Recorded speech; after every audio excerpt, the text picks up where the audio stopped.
벚꽃도 만발해 있고 개나리도 활짝 피었습니다. 탐스러운 목련도 우리들 기쁘게 해줍니다. 진달래도 피었고요. 또 좀 있으면 철쭉이 웃으면서 올 겁니다.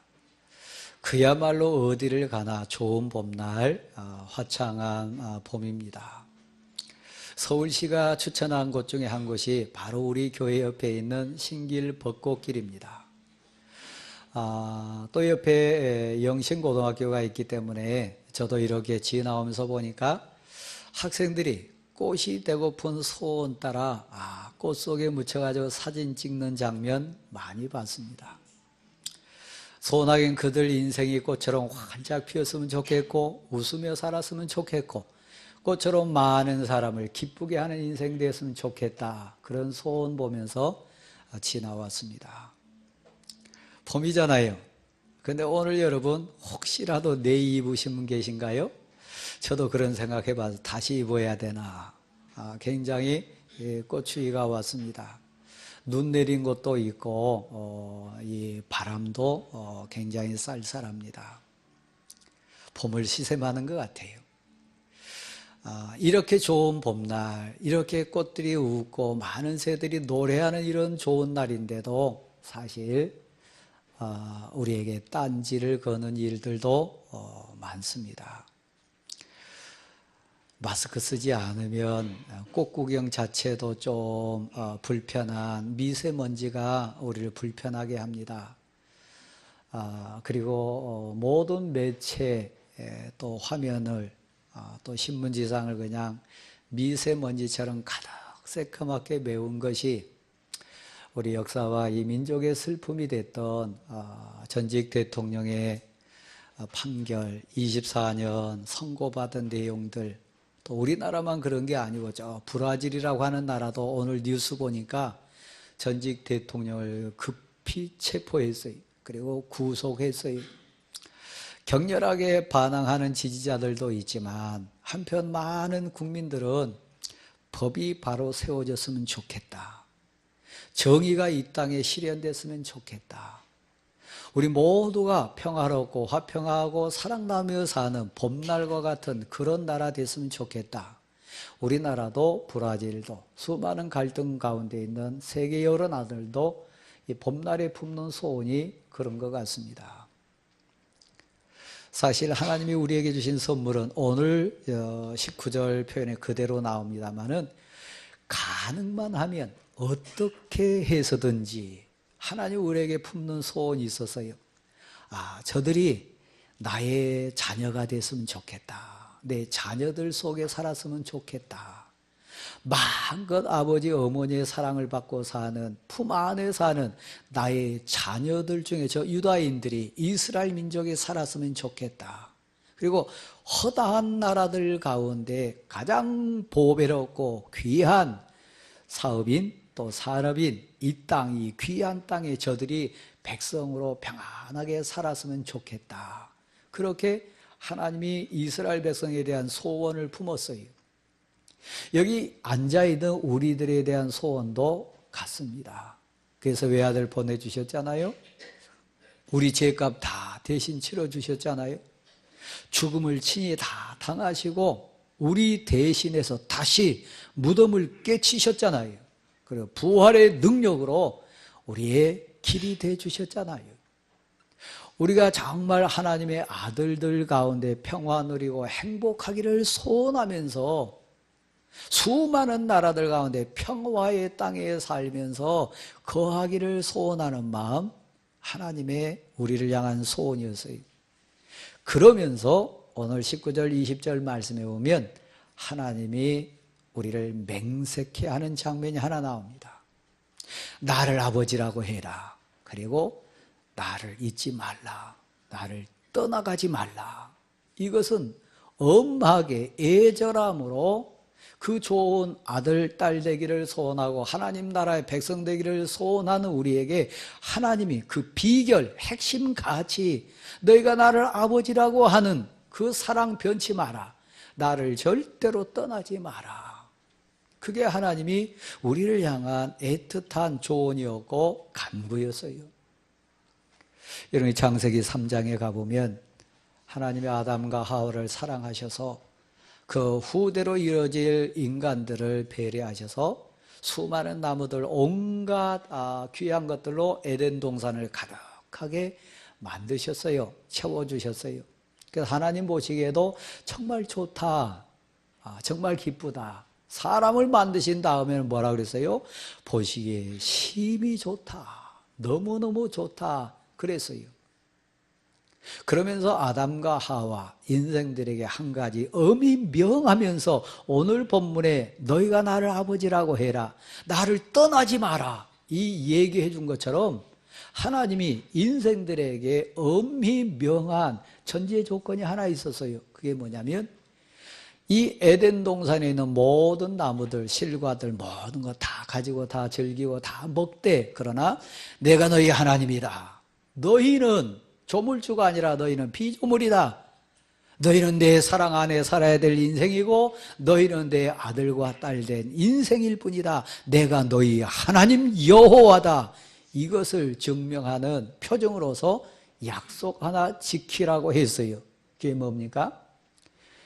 동산 중앙에 있는 생명을 알게 하는 나무는 그 열매 먹지 말라. 단순히 먹는 것 수준이 아니고요, 만지지도 말라 그랬어요. 유혹으로 만지다 보면 너 인생이니까, 너 의지 약하니까, 너 부족하니까 반드시 먹을 수 있는 위험이 있기 때문에 만지지도 말라, 가까이 하지도 말라 엄히 명했어요. 근데 여러분, 아담 하와 죄에 빠져서, 마귀 사탄의 꾀임에 빠져서 죄에 묶여가지고 어떻게 했습니까? 하나님을 떠났어요. 하나님의 말씀을 어겼어요. 하나님을 배신했어요. 오늘 본문에도 너희는 나를 아버지라고 부르고 내 은혜 속에 사는 아들, 딸이 되라. 이 귀한 기업인 이 아름다운 땅, 젖과 꿀이 흐르는 이 땅, 너희가 살되 나를 떠나지 말라. 오늘 그 다음 기절에 보면 이렇게 되어 있어요. 그런데 너희가 나를 속였도다. 너희가 확실히 나를 속였도다. 그냥 심증적으로만 그러려니 하고 증거가 없는 게 아니에요. 눈동자처럼 불꽃처럼 보시는 하나님이 정확하게 그들이 떠난 것, 그들이 배역자가 된 것, 굽은 길로 간 것, 그들이 온갖 죄로 범벅이 된 장면을 다 보시고 하나님이 판별하실 때 확실히, 분명히 확실히 나를 속였느니라.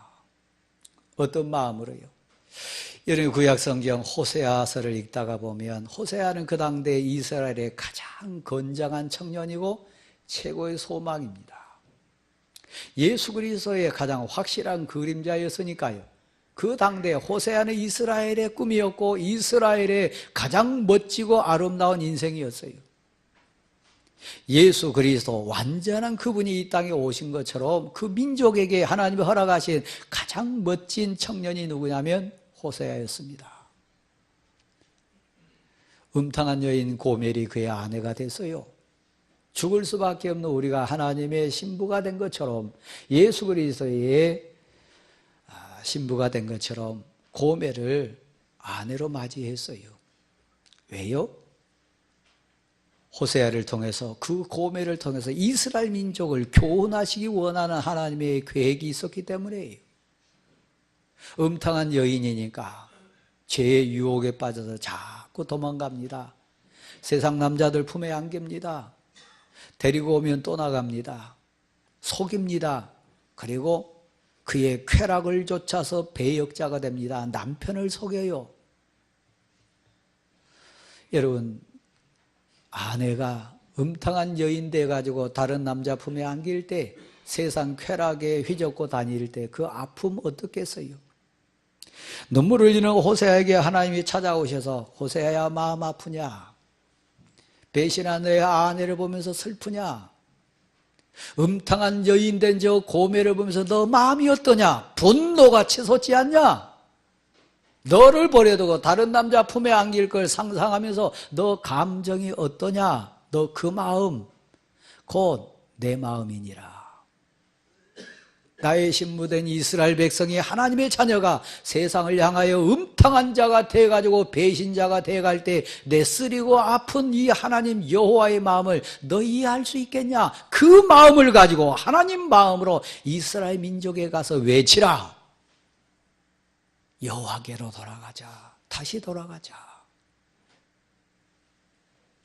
사랑하는 성도 여러분, 심정적으로만 증거가 없어가지고 짐작해서 죄인이다 그게 아니고 확실히 나 하나님 여호와가 너 심정을 보니까 너 확실히 나를 속였느니라. 죄 짓다가 걸린 아내가 남편 앞에 섰을 때 두 눈을 똑바로 뜰 수 있을까요? 자유할 수 있을까요? 평안할 수 있을까요? 아니요.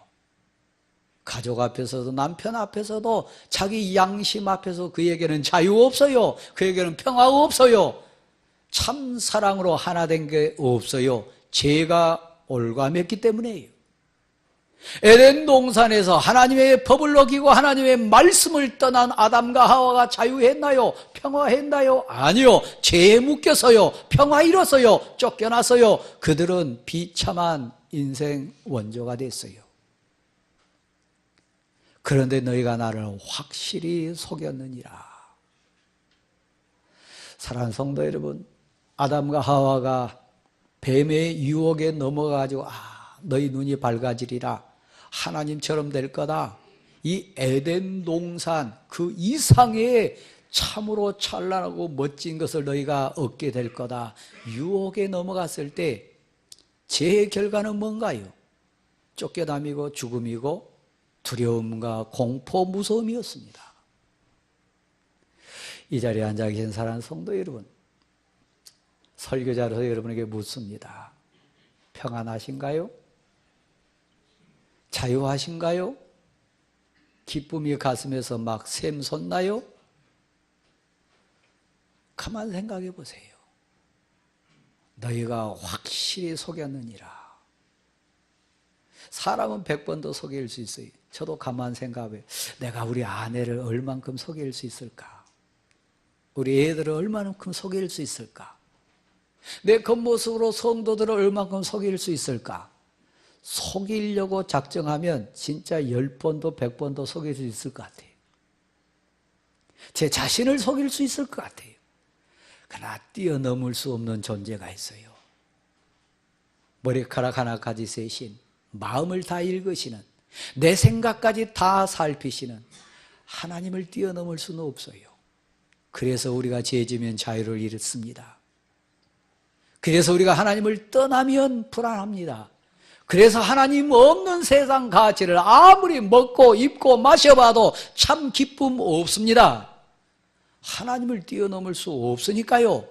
오직 예수 안에, 오직 진리 안에, 오직 그리스도 안에, 오직 말씀 안에 거할 때만 참 평화 있으니까요. 오늘 이 본문에 보면 소리가 들려요.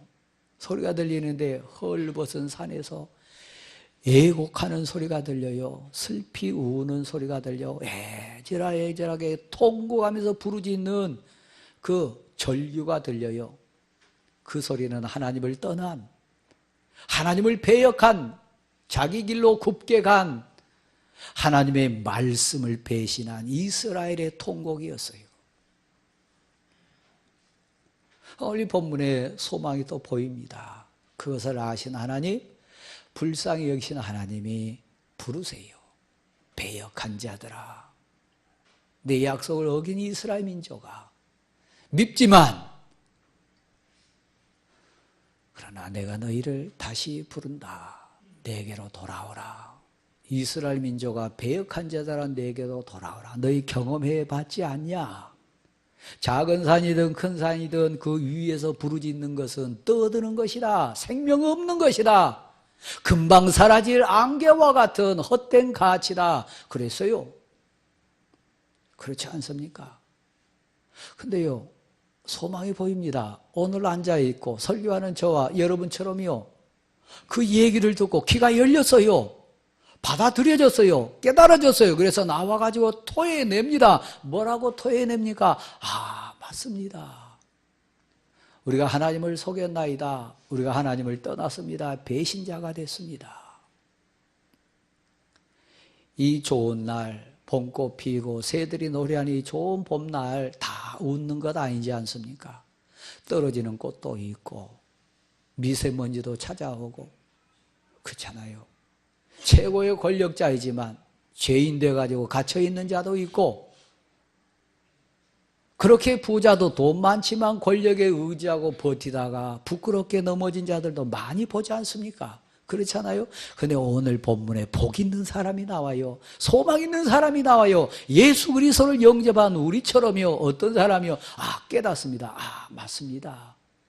오직 이스라엘의 구원은, 오직 우리 구원은 여호와 하나님께 있음을 믿습니다.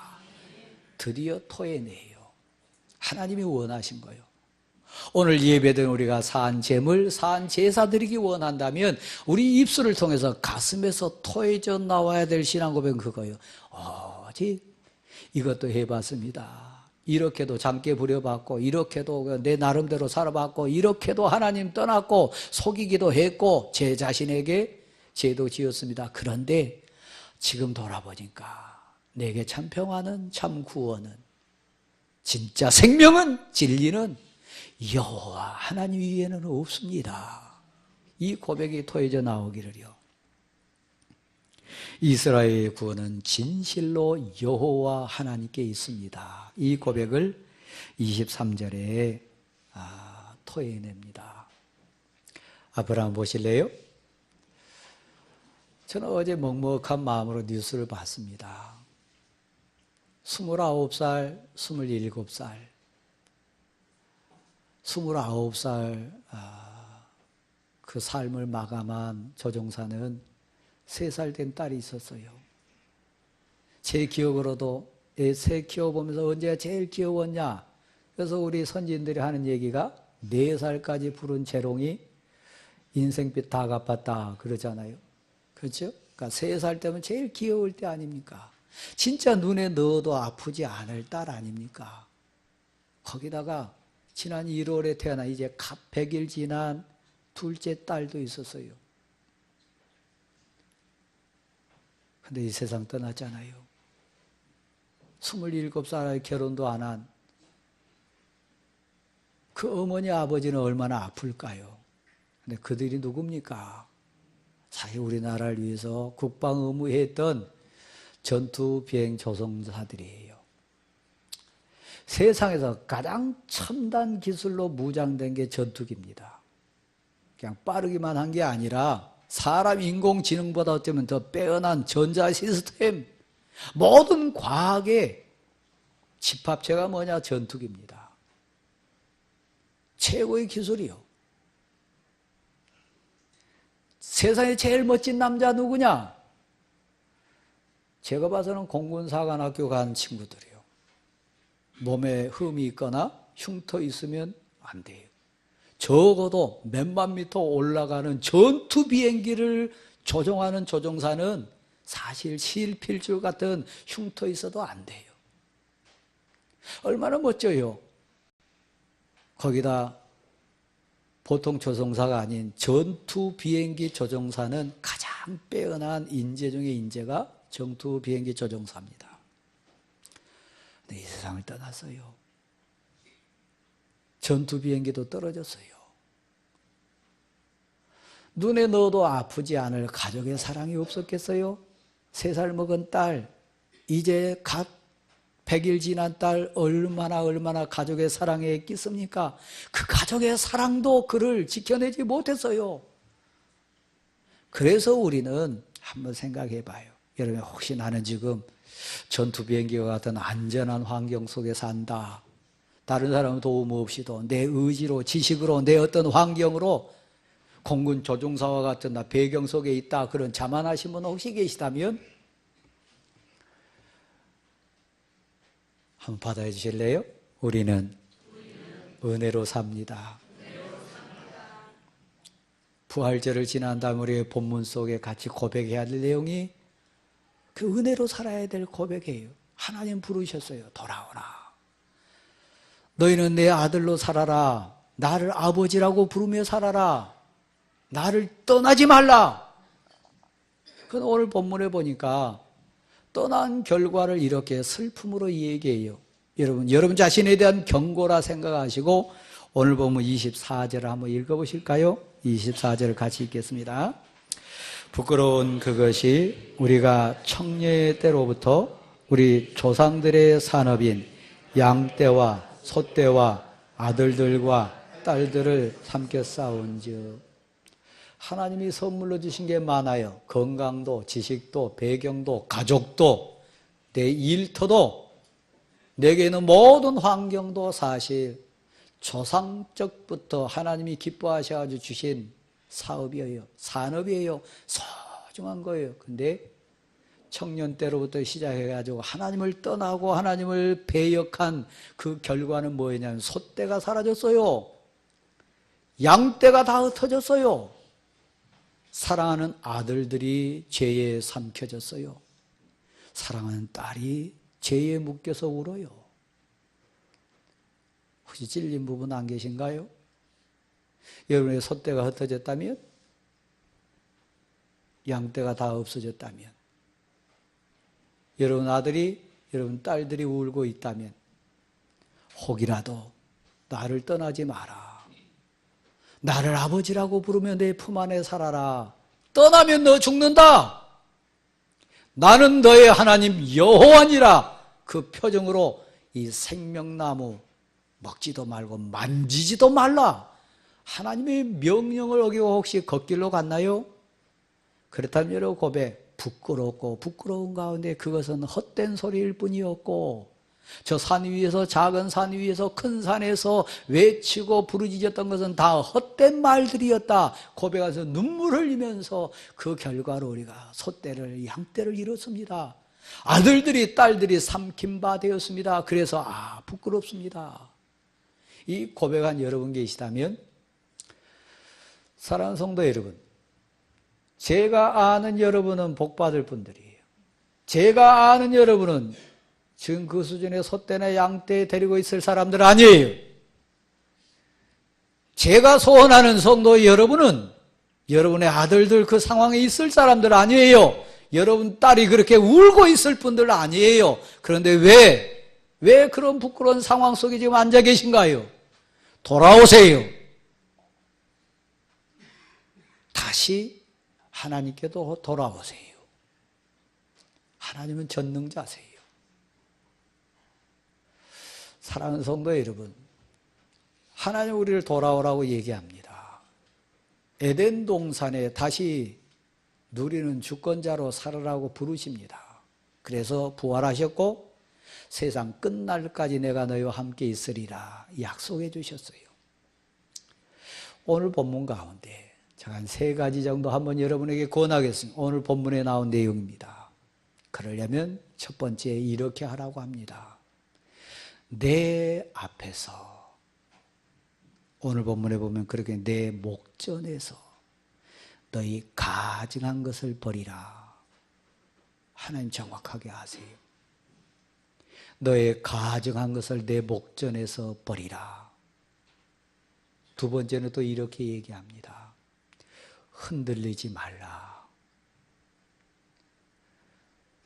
이사야의 표현으로 제가 대신 이렇게 인용하면 심지가 견고한 자를 평강하고 평강하도록 인도하시리라.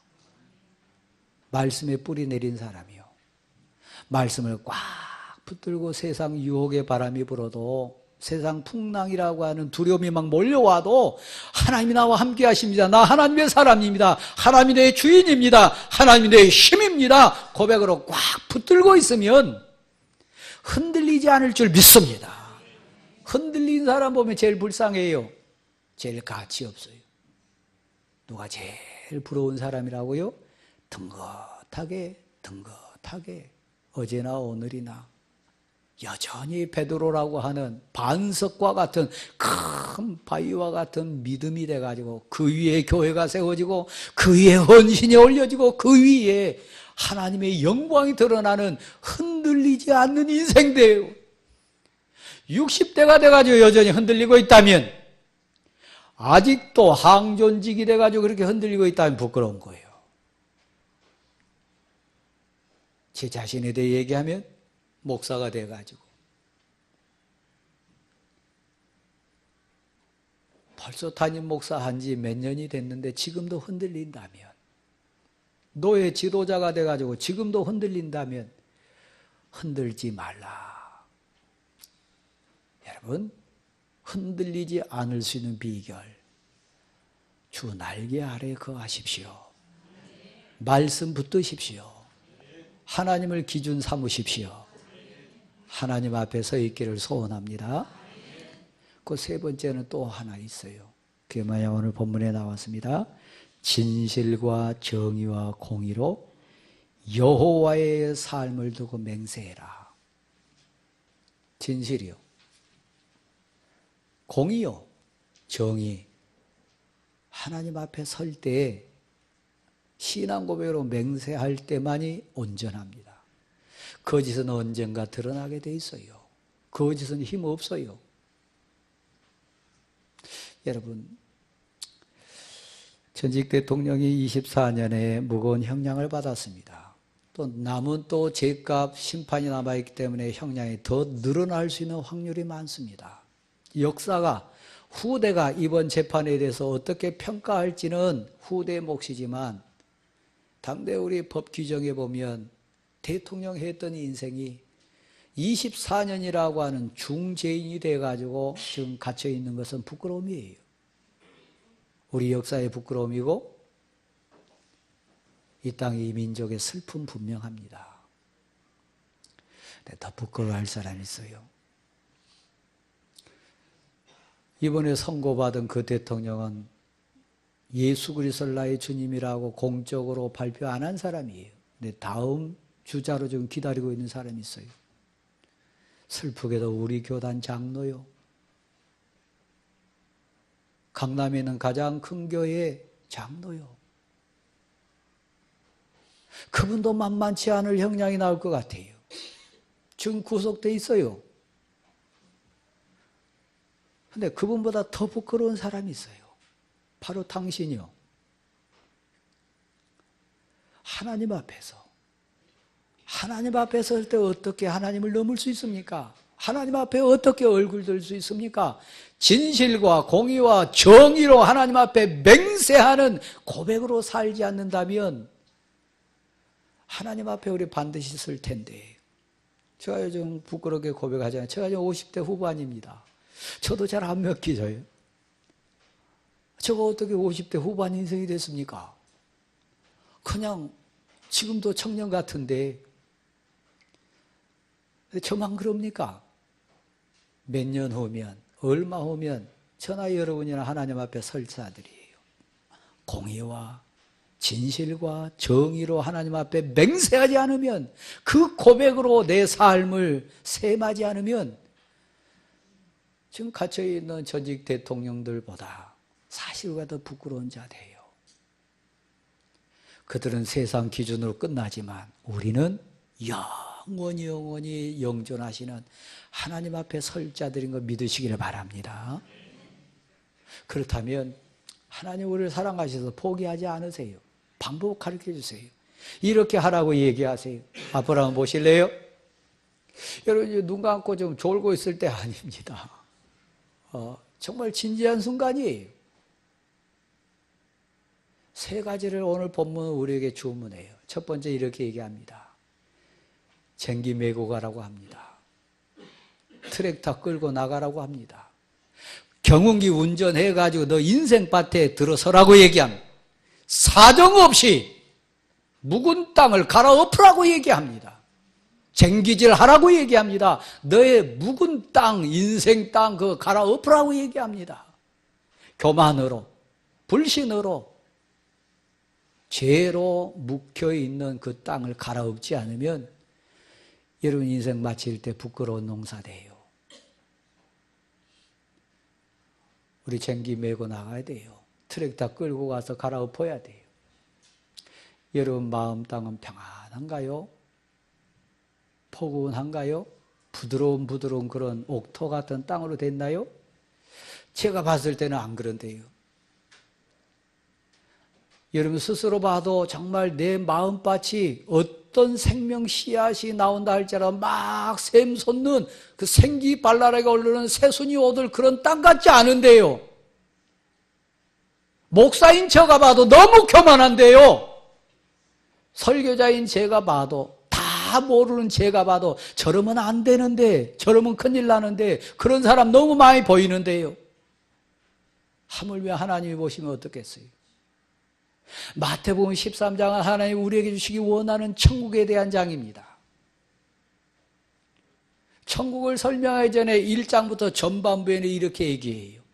우리가 천국 백성 되기를 그렇게 소원하시던 하나님은 먼저 우리 마음밭을 넷으로 표현해가지고 그 밭을 좋은 밭대라고 얘기합니다. 세상 표현하면 짓불도 없으면서 아무것 아니면서 다 된 것 같이 길값밭과 같은 인생이 있어요. 그냥 말씀은 떨어지는 새들이 와서 먹어버려요. 여기 주일만 딱 와서 예배드리는 분 계시면 위험성이 높습니다. 길값밭 될 위험성이 높은 분들입니다. 지난주 설교 기억하시나요? 아마 거의 날아갔을걸요? 두 번째 밭은 돌짝밭이에요.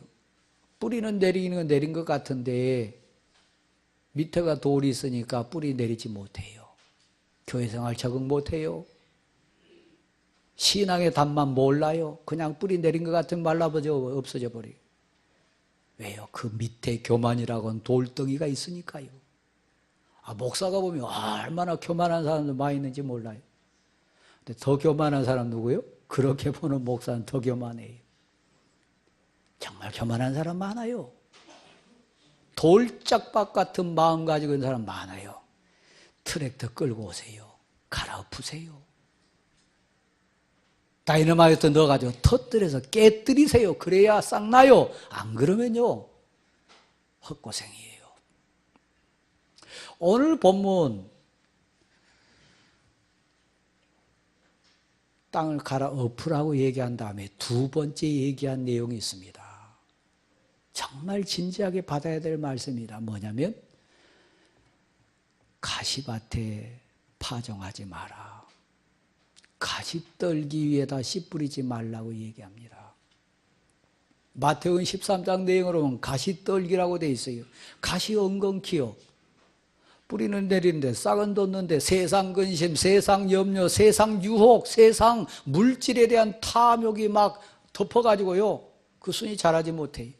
아마 한국 교회 이 시대의 성도들의 대부분의 마음밭이 뭐냐 묻는다면 아마 가시 엉겅퀴 밭이 제일 많지 않을까. 쳐내야 됩니다. 잘라내야 됩니다. 그리고 태워야 돼요. 내 영혼의 싹을 위해서요. 아직도 물질 자랑하시나요? 아직도 세상 배경에 어깨에 힘주시나요? 그 한순간에 없어질 수 있어요. 아직도 세상 환경 때문에 막 목 힘주고 말하나요? 저도 교회 생활하면요. 저분이 세상 사장님인가 교회 직분자인가 헷갈릴 때 있어요. 교회 와서 사장하려고 그러면 안 돼요. 교회 와서 세상 지식 자랑하려고 그러면 안 돼요. 이것은 오직 은혜의 처소예요.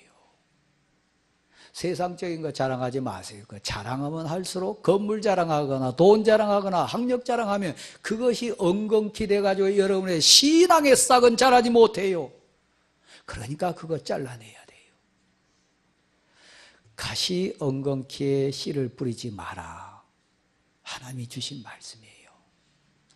사랑하는 성도 여러분, 마지막 세 번째는 이겁니다. 내가 너의 마음을 보니 너무 너의 마음이 강팍하다. 그래서 내 마음을 찢으라. 이스라엘 민족의 어린애가 태어나면 남자애는 8일 만에 남자 성기에다가 칼을 댑니다. 할례입니다. 내가 하나님의 백성인 거? 죄를 끊어낸다고 하는 표정으로서 할례를 어린 시절에 행합니다. 근데 오늘 성경 말씀 그렇게 얘기해요. 너 가슴을 찢어라. 마음 가죽을 찢어라. 할례를 행하라. 회개하라고 하는 얘기입니다. 저는 대왕교회 담임 목사로서 여러분의 소망을 봅니다. 우리 공동체의 소망을 봅니다. 우리 주님 예수 그리스도의 영광을 봅니다. 왜요? 여러분 가운데